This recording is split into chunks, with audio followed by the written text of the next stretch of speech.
Thank you very much. Thanks, everyone. First of all, Kevin McQuay. I'm the Chief Revenue Officer of DataVisor. I'm joined by Ryan Nichols, who's the Senior Solution Engineer and Customer Site Architect for us.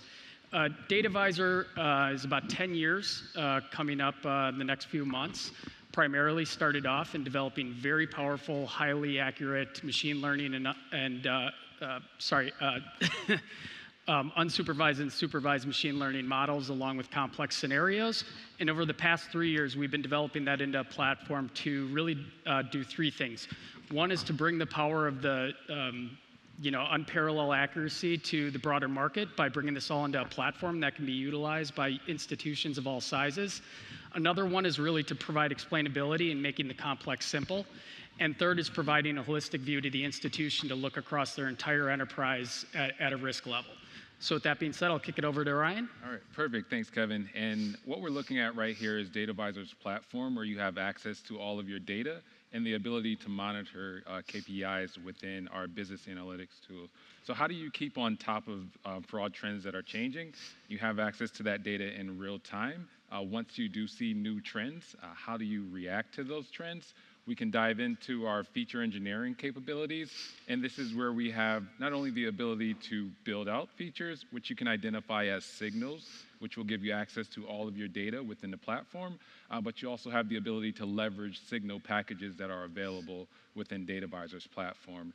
So through creating these features, again, having access to all of your raw data within one centralized platform gives you the ability to really jump in front of the trends as they are starting to uptick within the platform. So I'll go into a quick example of a few feature creation components that we have here. There is a low-code method, so if you are not a data scientist or a heavy engineer, you have the ability to utilize drop-down capabilities. We do also have those feature packages that are available, but for the more complex features, you do have the ability to go ahead and supply code, where we can either utilize Java, Python, or SQL. I'll give you a quick example of some new functionality that we implemented into the platform. I'll go ahead and give this a demo test. For a name, ideally in production, you would want to give this more of a detailed name and description. We can select a specific type. And what we have now is the ability to utilize generative AI to supply plain text in order to generate scripts for feature creation within the platform. So when I do select generate script, what we're looking for with this plain text is to create a feature that shows true if the user's address is a PO. One of the most important parts of this is making sure that all the complexities that we had to deal with over the years, we could bring into this kind of augmented intelligence realm. So one thing you're going to see with the platform is utilizing a lot of complex scenarios and a complete library of features, and also walkthroughs on how to build those features. We're able to remain totally data agnostic, transaction type agnostic, and really look at risk across an enterprise level at the customer view.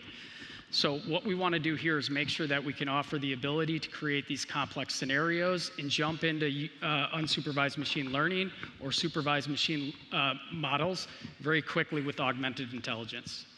All right, and once those signals have been created, you do have the ability to go into the rules engine, and we can create rules via low code as well. Again, what we are providing you from a platform is access to all of your data. So if you think about some of the raw attributes such as amount or even tenure, you have the ability to build out that logic within the rules engine. You also have the ability to compute multiple signals together and have access to that within our rules engine. And to take it one step further, this is where you would action any of the data. So if you're looking at the standard approvals or declines, holds, things of that nature, you do have access to that here within the rules engine. And there are three methods of testing your rules before they're pushed into production. So we have our basic tests, we have our champion challenger, our A/B testing, and we also have simulation mode, which is as close to production that you can stream production data through these rules, see the output without any downstream activity to your clients. Yeah, and obviously this is becoming more and more important to give the ability and put it at the fingertips of the operators without a lot of complexity to answer episodic attacks and all the new different attacks that are coming about with RTP, FedNow, Zelle. It's a constantly changing environment, and we have to make sure where the operator can make those changes with intelligence and with guidance at a drop of a hat.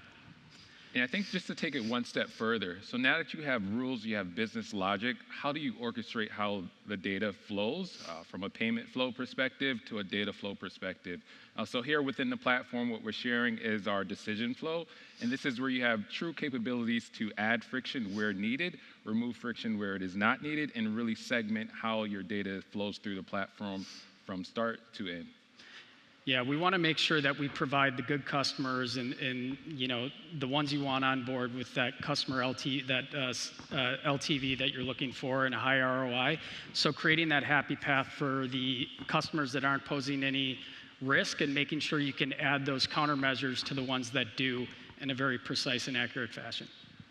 Correct. And though we do see a majority of the events or transactions that are ingested into the platform auto decision, there is that small majority or small minority of the transactions that will need some form of manual review.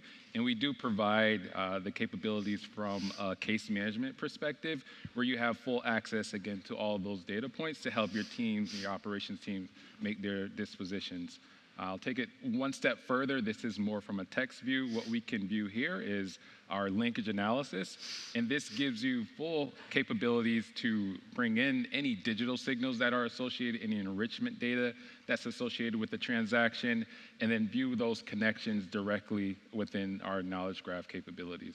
Yeah, and keep in mind, all this processing is going on in real time. Now, even though you can look at this from an investigatory perspective, we are using graph technology to be able to put risk on counterparties, parties, and any type of transactions. So this not only happens in real time during the stream of the payments, but also provides the investigative tools for people to gain insights on counterparties, fraud rings, et cetera. All right, and we'll wrap up with our unsupervised machine learning modeling capabilities. This is where we provide human-readable reason code behind our detections. And with time ticking up, I would say join us at our kiosk, and we can give you a full demo of the platform. And remember to vote us best in show. Thank you very much. Thank you.